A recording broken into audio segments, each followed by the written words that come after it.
Dear organizers, ladies and gentlemen, thank you for the invitation and for the opportunity to address you in the second edition of the Global Summit of Women in Tech. It is unfortunate that I could not join you in person as originally planned in the beautiful city of Paris, but luckily, due to technology, which is the center focus of this summit, we have a way to be present nonetheless. Dear participants, dear girls and women in tech, I want to applaud you for being the tech champions of our days.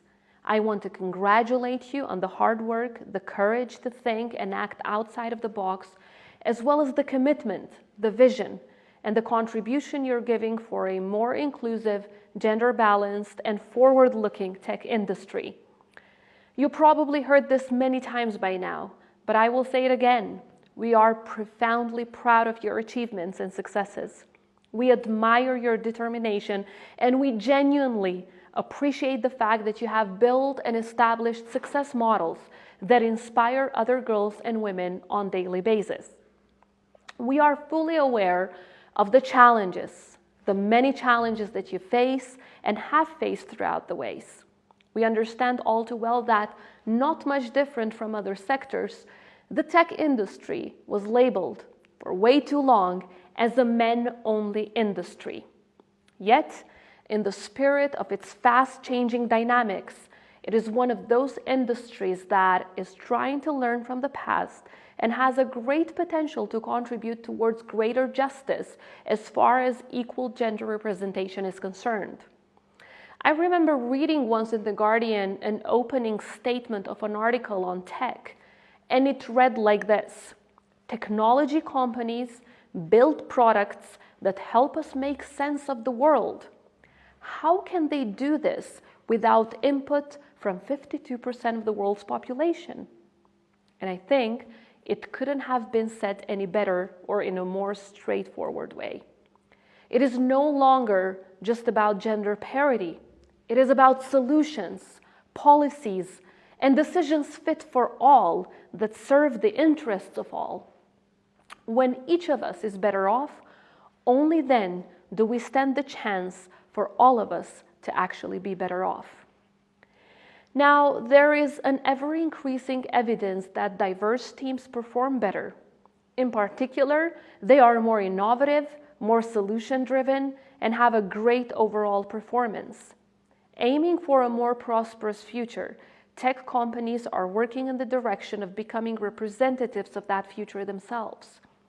But the ambition of gender equality is also directly linked to the opportunity to fully utilize the potential of the fourth industrial revolution as we know it. We can only fully benefit from it if, and only if, we have all hands on deck. The message is becoming clearer by the day.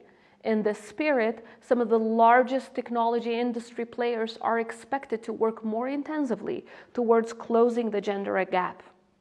As such, according to Deloitte Global, the large global technology firms, on average, will reach nearly 33% overall women representation in their workforce this year.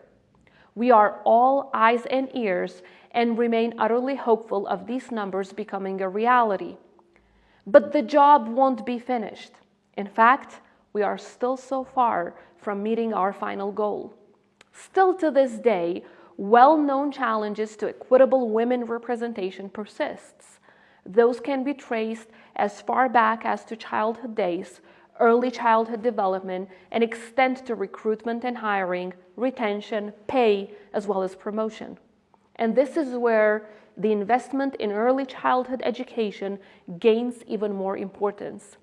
This is where we need to make sure that we promote women models, empower girls, spread the word around them, teach about them in history books, and tell girls day in, day out that they can achieve anything that they set their minds to it. Because all the statistics tell us that women generally achieve better grades than the boys at school, it happens so that women who pursue computer sciences in higher education find themselves in classrooms where more than 80% of students are men. This doesn't only happen by chance. It is the result of a historical bias. And as I speak of the importance of gender equality, we need to make sure that everyone understands that not working towards it means turning it into a major opportunity cost for the individual, for the companies, for the sector, and for the society too. I am happy to share with you that Kosovo is making a positive case. Compared to the region, where on average only 17% of the students in tech faculties are girls, the percentage stands in Kosovo around 38 to 40%.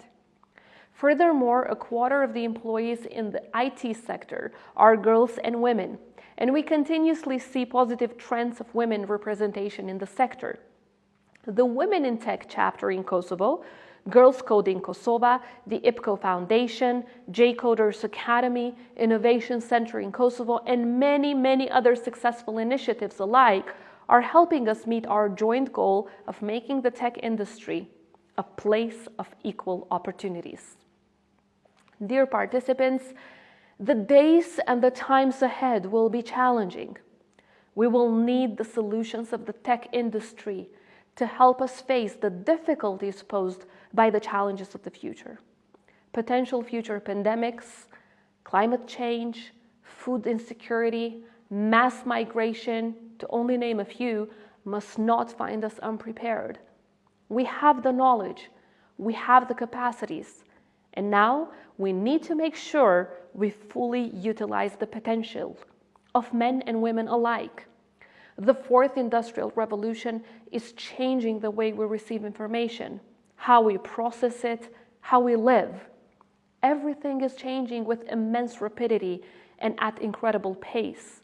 And as we walk ahead, let's work hard to make sure that women become critical to leveraging this revolution to the benefit of all of our societies. We need more than just words and speeches. We need ambition. We need action. Thank you all. And I look forward to the opportunity of welcoming you in Kosovo so you can see for yourselves the incredible potential of our young women in tech, and equally so in all other areas of life and work. Kind greetings from Pristina.